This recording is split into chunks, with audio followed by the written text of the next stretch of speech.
Okay, a lot of people love social media. A lot of people want to be on social media, be influencers or content creators. Well, today on YQG and Bloom, I have a good friend of mine, Josie Elysia.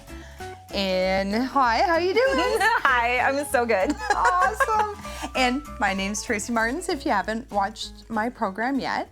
We're going to talk about this phenomenon of the UGC and how to get into becoming an influencer, because there's a lot of kids that they have these grandiose ideas. Ooh, I'm going to get on Snapchat or I'm going to get on TikTok and I'm going to have 1 million views. And they don't realize that you work at it. She has, I just checked, 40,000 followers on Instagram. Now, how hard was it to get that type of a following? I wouldn't say it's hard per se. I think that there does take a certain amount of discipline and consistency, but I don't know if I want to use the word hard because I love what I do so much that even though I do so much every single day, and that might be hard work for some people, I love it. I love it because it really was just a passion project that turned into sort of more of a hobby, and now I'm actually making money out of it, so it's like a little part-time job. About 9 months ago, I did an interview with Josie, and it was great. And that's when I found out that you started this during COVID because you couldn't work. Yeah, it's so interesting because I feel like I grew up with social media. I had like even before MySpace, there was like this weird little website called Pixo, which doesn't even exist anymore. Oh my God, I've never heard of it. Yeah, like I tried to find my website because I'm like, oh, it'd be so cool to like see myself in the past and all my friends. No, they sold the website to someone else, so it's completely different. But I was never a stranger to social media, but I always just kind of used it, I think as most people do, like a personal diary. You're just kind of like throwing bits of yourself out to the world and hoping your friends see it. Maybe you've got some cryptic messages, whatever. But yeah, during COVID, I was working at the hospital, or actually for, I guess, a subsidiary of the hospital. And I ended up losing my job because a lot of the funds were redirected to the front line, which, made sense at the time. Course. And I was stuck at home, just doing nothing, not allowed to see anybody, not allowed to go out and do the things I love to do. And you're a people person. I'm very much a people person. Like I feel like an energy vampire. Like I gotta go out and like suck the energy so like I feel good. Because if I just sit by myself, I'm just draining. I'm just like, oh, this sucks. I get depressed, I get anxious, it's terrible. And so that's kind of what COVID was for me, was just being stuck inside and being this shell of myself. And I don't know if it was my mother. She might have told me about this first. She's always putting me on to like different things. But she told me about this live streaming application that was hiring people, and they were going to pay them a base pay, which was nothing we've ever seen before, nothing I've ever heard of before. And I was like, you know what? It's kind of weird, but I'm going to do it. I'm going to do it. Why not, right? I'm at home. I'm doing nothing. Let's try it out. So it turns out this app was very, very popular in Asia. And with COVID, they wanted to get into the American market. And so that's why they were paying people. Smart. Yeah. They're like, people are at home. People want to do something. They need things to watch. We're going to pay people to be entertaining and interesting online so that we can get more eyes. So it worked because so many people joined, myself included. And I guess to keep your audience kind of captivated, you need to have a skill of some sort. Or you didn't, and you just showed a lot of skin, but I wasn't really into that side of it. I'm like, what talents do I have? So I'm like, I can play music and I can sort of do makeup. Wasn't very good, but I'm like, I can, put on my face. I have some at home. And so that's what my live streams were primarily about. It was, we're going to do like a little makeup tutorial, or I'm going to do my makeup and talk to you about my day, ask you about your day, just like interacting with people really and truly. Or karaoke, where I would play my guitar, and I was still pretty bad at this point, but well, you're pretty darn good now. I'm okay. I'm okay. But people would essentially just tune in and watch you for your personality and like the fun things that you were doing. And if they wanted to gift you, which was like always the ideal thing, right? You want them spending money because then you get money, well, more money anyways. You could have like requests. So for example, like what color eyeshadow should I be wearing? And if someone wants to comment, they're saying green. I'm like, okay, well, I could do green, but throw something at me, being a gift. Make me do Yeah, exactly. So it became kind of like a game that was lucrative and fun. But to, I guess, promote these streams, because you want to tell people when you're going to be online. Yeah. I would always have to have like a full face of makeup, hair done, outfits on, take some pictures, whatever, make a little graphic in Canva, and then post it up on social media. So I was trying to get those people to also come to the app and be like, hey, like there's this cool thing, whatever. And I want to say I did that for about a year, and then I got sick of it, but I still liked putting on makeup every day. So I was like, you know what? Why don't we just do videos on like Instagram or whatever about my makeup and like different products I have and like how to do like these simple tutorials. And that's really where it all started, was just in that.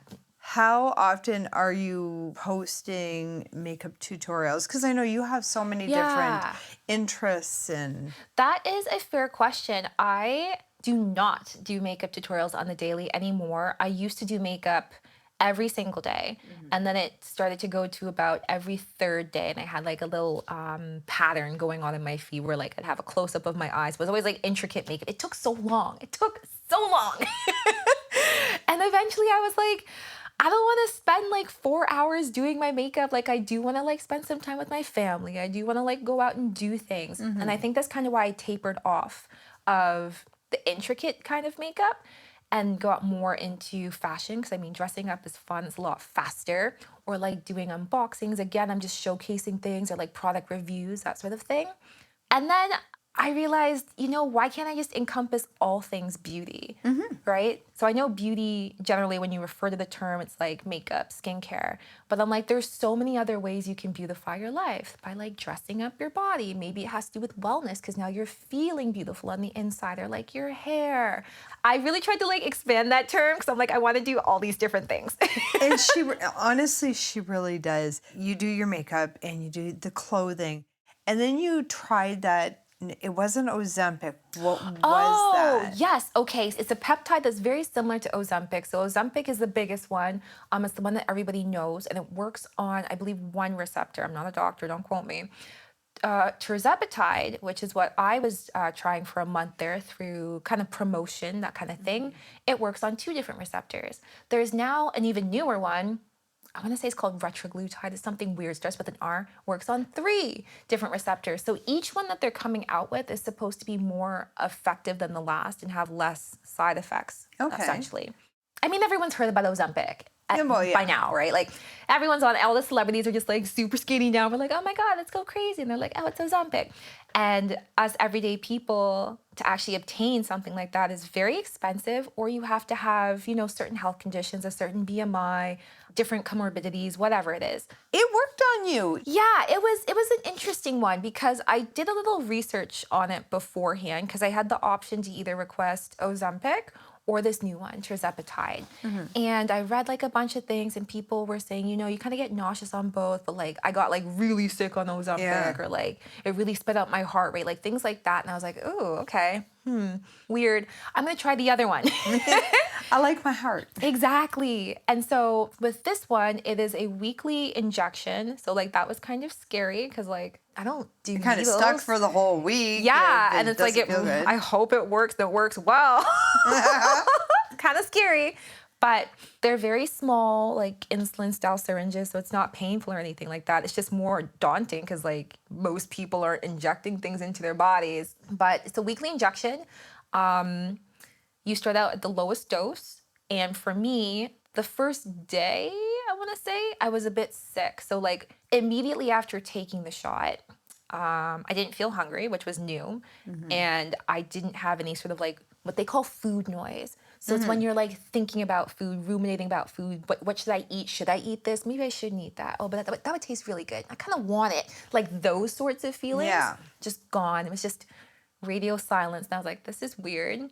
Whatever, I went to bed. That first day, after I woke up, I had some cramping in my stomach. So like a little bit of like GI issues, almost as if I ate something bad, but it didn't hurt. I just had to go to the bathroom multiple times that day.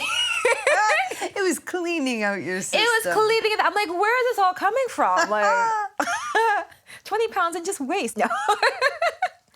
But after that, I felt great all week. It was just weird to not have an appetite or even like be thinking about food. Like I didn't realize how much I thought about food until I didn't. And so that was refreshing and eye-opening. Week 2, again, same amount of injection, whatever. But this time I was sick for 2 days. So I was like, oh, I don't like this, because I was nauseous and I had like the runs. I was actually like vomiting. I'm like, oh my God, what have I done? And what have I done to myself? I'm dying. Oh, no. So like I did call my doctor and they were like, no, like it's fine. Like these are just like the symptoms. Like they're very common. You know, just make sure you're drinking water so you're not getting dehydrated, sort of thing. So Yeah. pretty simple. And after that, I decided to half the dose for the 3rd week. Perfect response, no side effects, maintain the weight. 4th week, I went back up to the regular triation, no side effects. And I had enough to do a 5th week, so I was like, okay, this Bonus. is cool. So again, the regular dosage, and I was fine. So I think it might have just had to do with it being a new substance in my body, and like your body has to get used to it, that sort of thing. I liked it. I really did. I really liked it. Food, and I think just like the intake of it, the regulation of it, I've always struggled with it. So it's always been like this constant like up and down sort of battle, where it's like you're eating too much or you're not eating enough or you're just being obsessive with food. And so to have something that takes all of that away, so you can just focus on, okay, well, I know I need to eat a lot of protein today, so let me make some meals around that. Made it so much easier to just like stick to a plan. I'll be happy. I know they're talking about oral form. Yeah, And I'll be yep. happy with that, because, I mean, my problem with the weight is, other than the age, is the fact that I quit smoking in my early 40s. And I started smoking. I was in grade 8, grade Yeah. 7, grade 8. So I smoked for years. So I was used to being able to eat, like if I wanted to eat 2 Big Macs, I ate 2 Big Macs. I was still 102 pounds, Wow. size 0. I could Yeah. eat anything I wanted, drink anything I wanted, and I was fine. And to be able to do that until you're 43. Yeah. And then to try and change your entire habits. That's hard. And it's such a communal thing too. Like you don't even realize, like people come over, you're like, okay, I gotta get food. Or I'm gonna go out, oh, okay, what am I gonna eat? Or like, it's just always there. even when I had to go to her house to try on an outfit for an event we were going to, and what do? We go to the bakery. Let's get some treats. You have to have treats before you try on clothes. Right? Because that makes sense. Should have flipped it in. Oh my goodness. So you do have a lot of perks of being a content creator or an influencer. How do people start to get the viewers in so that they can go to these companies and say, hey, give me a shot? No, that's a fantastic question. And it's interesting because I think everybody's road is going to be slightly different. But the biggest advice I can give is be consistent and be cringy. Be cringy. Sometimes I'm out in public and like I have my little like gimbal, my phone, and like I feel dumb because I'm like, everybody's looking at me. They're like, oh, what is she doing? Why is she filming? And I'm like, you know what? It doesn't matter. It doesn't matter because I know where it's going to go. I know what it's going to get me. It's going to help me achieve my goals, essentially. So unfortunately, if you plan on doing anything outside of your house, you have to get used to that cringe factor. And then after you've, put together your video or taken your photos, whatever, and you've edited them, don't be scared to post. Don't be scared to post. So many people I hear, especially even students of mine, they'll say that they have all of this content that they've taken, but they can't post it. They're scared. Trying to figure out the reels. And what I found with reels, and I'm going to tell people right now, is they don't have to be perfect. They don't. The editing, and that's what it was at first, is I felt being a photographer that all of the cuts had to be exact and all the lighting had to be perfect and this and that. Yeah. So then I wouldn't do the reels because it's like, that's just too hard to make all these cuts. And then I realized that people were still watching them. I 100% agree with that. I think that there are some I'm not accounts saying be that, sloppy. right? Like, but- I'll just like put, oh, I don't know what's going on. Like, no, but there's definitely some accounts where they are picture perfect. Yeah. And it's a certain niche. Like that is like an aspirational kind of niche. People watch it as a form of like escapism, right? Like there's accounts I watch where I'm like, wow, I wish I could go on that vacation. I could never afford that vacation. But those are the kinds of videos where they're perfect. They're hiring external talent to like light them and shoot them and edit it. And I'm like, that's great if you want to do that. I don't have the budget for that. Like And that's the thing is people are looking at these carefully curated accounts. They got to remember that these people have all of these viewers. They're getting paid Exactly. because of having all these viewers. So that's why they can afford it. So it's just a matter of, yeah, you know, it's building it don't, up. yeah, don't put the cart before the horse. Exactly.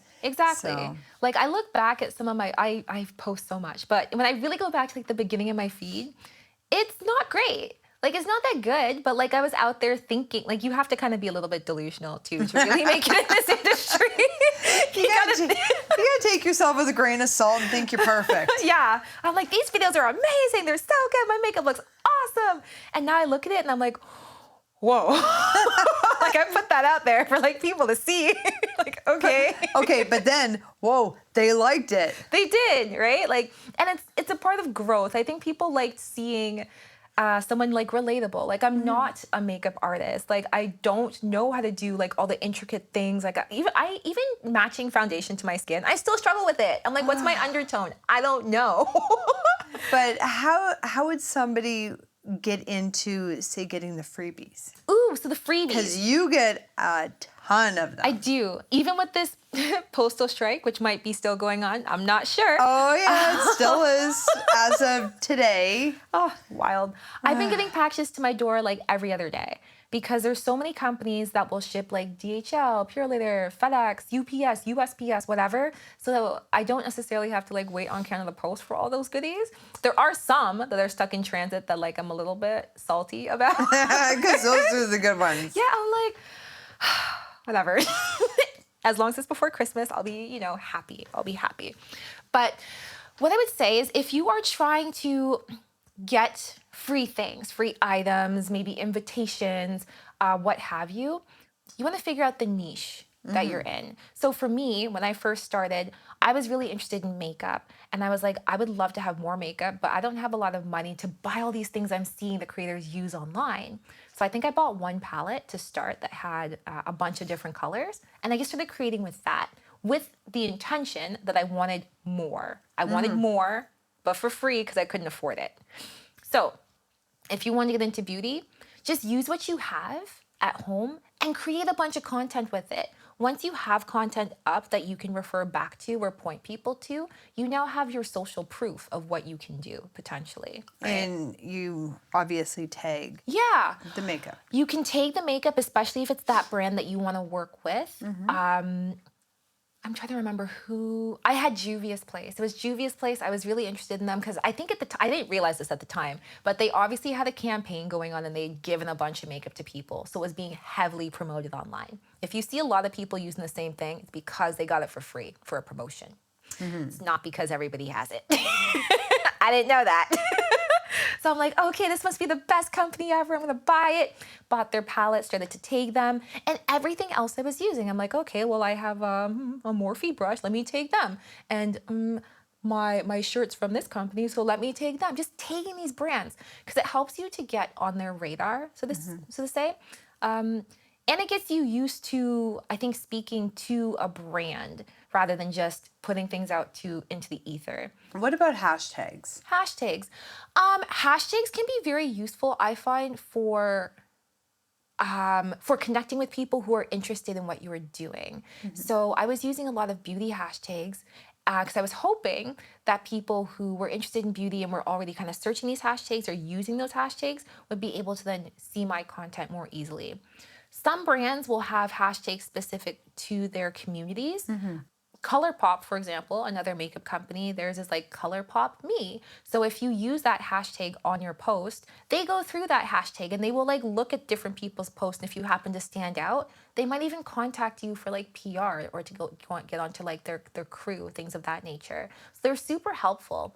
One other thing that I thought was really useful for starting out as a creator was Facebook, strangely enough. So there's a lot of brands. Like there are, I don't know, probably millions of different brands that we don't even hear about because they're small, right? They're so indie. Maybe they're new, maybe they're struggling, whatever the case may be. But those are the brands that need promotion the most. Exactly. Like the big companies, we already know who they are. They're just throwing things out to everyone because they're like, we don't care. Money, we don't care. Yeah. Small brands, they have to be a bit more particular. So they probably aren't going to pay you, but they will tend to just send you their product so you can start to use it, you can review it, you can create for them. So the very first partnership I ever did, I had, I want to say like around 1,000 followers. So it was a small account. And it was primarily just like people I had met in life from, I think, high school onwards. I've had an Instagram for quite some time. I just didn't really post as a creator. But when I decided to get into makeup, I kind of deleted a lot of the past thing or archived them. I can still find them, but nobody else can. And I started to do that makeup stuff. But I approached a brand who was in the Facebook group. They were in the States, and they had said something to the effect of, I have a line of lipsticks that I want people to try out. Like, if you're interested, DM me. And I did, because I'm like, you know what? Well, I don't know. I like lipstick. I'd like to try your lipstick. I DM'd them. And because they were such a small brand, they only really wanted to work with small creators. They were giving people like me a chance. And so, nice. yeah, it was very nice. Because I'm like, oh my God, like they actually said yes. It was an ecstatic feeling. But that's why I think Facebook is so useful, because there are so many little groups that you can find. And it's really just typing in like brands looking for people, makeup groups, or like whatever your niche is. So these young people that probably won't see this, but if they do, make sure that you go on Facebook. It's not just for grandparents. It's not for old people. You can still get makeup and freebies and stuff. 100%. I think Facebook is a great place for that because of how groups function and because you can create groups, really and truly. The other apps, while they're great for just kind of doom scrolling and seeing content, it's a lot harder to build communities on them. Yeah. You know what? I never even thought of looking at Facebook for different groups. That's a great idea. Oh yeah, like I'm in so many groups on Facebook, and it's funny because like I don't really use Facebook. Yeah. Other than like I'll go in the groups and I'll see like who's posting what, and then I use Marketplace and Messenger and the events. I like the events because I can see the calendar. I'm like, oh yeah, put that on my calendar. But yeah, I'm like, people sleep on Facebook. Truly. I'm like, it's very useful. You just have to learn what are the useful things for you. Exactly. So you are on Facebook and Instagram and TikTok? Are you on YouTube as well? I am on YouTube, but like for a completely different reason. We post our music and stuff on YouTube. Oh, okay, you and your mom. Yeah, so we have like a little joint account. I believe it's silk.echoes. See, I don't even know it. That's how like little I use YouTube. It's terrible. But I've always been told that I should take my content and put it over there. And I think that's what's really cool about YouTube as a platform is your content is good forever. Forever. It's very different than Instagram or TikTok where you constantly have to be putting out something new because people aren't going back to go view my videos from like a year and a half ago unless they're, creeping and stalking. But for the most part, it's all the newer stuff that people seem to be most interested in. Well, and if you are doing YouTube, the one thing I will say is make sure to like and subscribe or follow, because a lot of people, even with this, they will watch the videos. It's hard to get people to actually subscribe, and you need so many subscribers. Like, can you click the button? Yeah, you need so many subscribers as well as view hours in order to monetize. not that hard, I think, if you were to do something like what you do. I think you could probably make some good coin doing that. Yeah, I know. I'm just like, I have to film You and can do landscape, it. and I have to edit long form. Actually, you don't. They have the shorts now that are 60 seconds and Oh, under. that's true. Yes, the YouTube shorts. They're not so bad. Now, do you get free clothes? I do. So almost this entire outfit was free. All the things that matter anyway. So my sweater was free. My pants were free. I wish my shoes were free. They weren't. They're by Nike. I would love if Nike sponsored me though. Okay, Nike, hello. I wear a lot. Oh, I wear almost exclusively Shein, mostly because I don't like to spend money. I really don't. So when I do spend money, I try to like do experiences, whether it's like usually locally, really and truly, like local experiences, local events, things like that. But I hate to spend money on these necessary things. Like I have to dress my body, but like I don't want to buy expensive clothes. I know. And so it's this perfect little partnership with Shein and Romwe. And How did you get Sheen for free? let's think about this now. Okay, so I have quite a few friends that are also in the creator sphere. So like I guess they're digital friends because most of them I've never actually met in person, but we do similar things. So when we come across a contact that might be applicable to the other person, we'll share. Because I'm like, oh my God, like I just got an email from, I don't know, let's say, it's a good one. What's a good one? Canadian Tire, who knows, right? And they're looking for a bunch of creators to do like their Black Friday post. Like it's pretty open. You're in Canada. You should email them and pitch them. And that's what we do because it's an industry where a lot of gatekeeping happens because people don't want you to take what they think is theirs. But if you find a nice close-knit group of friends and you understand that there's more than enough to go around, then you share the ones that are relevant. This is where Facebook groups would come in as Facebook well. groups would be amazing for that because then you could have like a group of content creators, maybe in beauty, and then another one in fashion, another one in tech, and who knows, whatever it is. But then you can all help each other grow and with tips. Yeah, it's like, you know what, these colors are not for me, but you know what, they'd be fabulous on you, so why don't you contact them for this promotion? 100%. And we've done things like this where like I get like a whole kit of like lipsticks and I'm like, Look at that last one that you got, what, NYX. oh yes. Holy shit. It was And a haul. that was a lot. Like she pulled out the box and it's just layers upon layers. Like I think they went to Shoppers and just took one of everything. That's what it felt like. And some of Yeah. these like It was PR packages are just insane. like, they're so extravagant and over the top. And like, I love them. I truly do. But I'm like, I can't wear half of these colors. So now I'm like, okay, well, who 'cause do I think would look good in this? I think I got a blush and a bronzer out of that, and a blue, which I did wear that blue eyeliner. Yes. And it was sparkly. Yeah, Like because the it- stuff is always so pretty. It's just not everything's gonna work on every skin tone. I know. So I'm like, oh, you know, whatever. But maybe they're hoping for that. Oh, well, Yeah, give her you spread the everything. She's word. going to give it to people, and they're going to say, oh. Now, you also teach at St. Clair College. It's a local college in Windsor, Ontario. And you teach in the media department. Yes, I absolutely adore it. So I teach in the public relations and the journalism programs.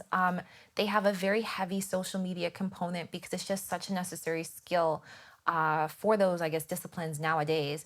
And so I do teach kind of, I guess, how to use the platforms, what the platforms are for, where you can find your target audience, that sort of thing. Pretty much, you know, it's mandated by like the province, all like the boring stuff. But then closer to the end of the semester, when we have a bit more time and I've got a bit more freedom, I like to talk about like how you can freelance. I like to talk about how you can make your own media kit, how you can pitch brands and what a pitch should look like, how you should, you know, label your subject lines to kind of stand out. So not only are these students getting, I guess, an education in, you know, just how to be a content creator online, but also how to sell yourself to brands as a content creator or a freelancer, because it's, you know, it's the same skills. And at the end of the day, we want our skills to make us money, right? It's good for small businesses to Yeah. take to have at least somebody take a course in that. Yeah. Because this is where your advertising is. Print is very expensive. Very expensive. Even throwing out ads on Facebook and all of them can get a little pricey. It's more reasonable, but learning how your online presence affects your business and getting the people that you want. Oh, 100%. It's funny, we were just doing a class today on like branding and what it means to have like a personal brand. And like, you don't have to be a celebrity, but your brand is what people say about you when you're not there. So how do you want to be perceived? It's the same thing online. You can show up however you want to. You can be whoever you want to be. You can be the expert, but in actuality, you're just kind of like a noob who knows a little bit from YouTube tutorials. It's all in how you present yourself. People will see that, they'll receive you, and then perhaps you can do collaborations that way. Like when I started, I wasn't great. I thought I was great, so I was presenting as like, yeah, guys, I know exactly what to do. Here we are, do the cut crease. Like, I don't know. I'm like, I hope this works. Oopsie. But that's the kind of air I wanted to give off, is someone who knows what they're doing, but is still kind of like fun and bubbly and relatable. But you know what? It worked. You know, even if you look back now, it's cringy, it worked. Exactly. And it got people's attention, whether it was because it was cringy or because it was informative. It doesn't matter. It's so funny. But yeah, no, it's true. Yeah. And that's why the biggest thing is, even when you think the content is not great, post it. Post it and stay consistent.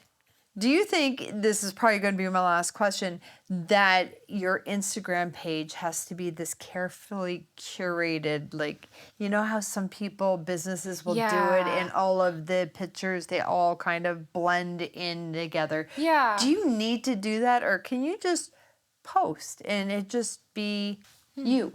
What do you think would work better?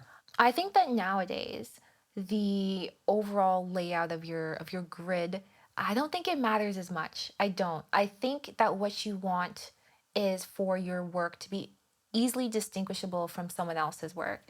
So if you're a photographer, that might be that you have a lot of saturation in your images. And so every time when people are just doom scrolling, they see a highly saturated image and they're like, oh, I know who that is. And then it's you. But when you have a very carefully curated feed, which I've seen some people still do, it's just it's not as, I think, prevalent anymore, thank God.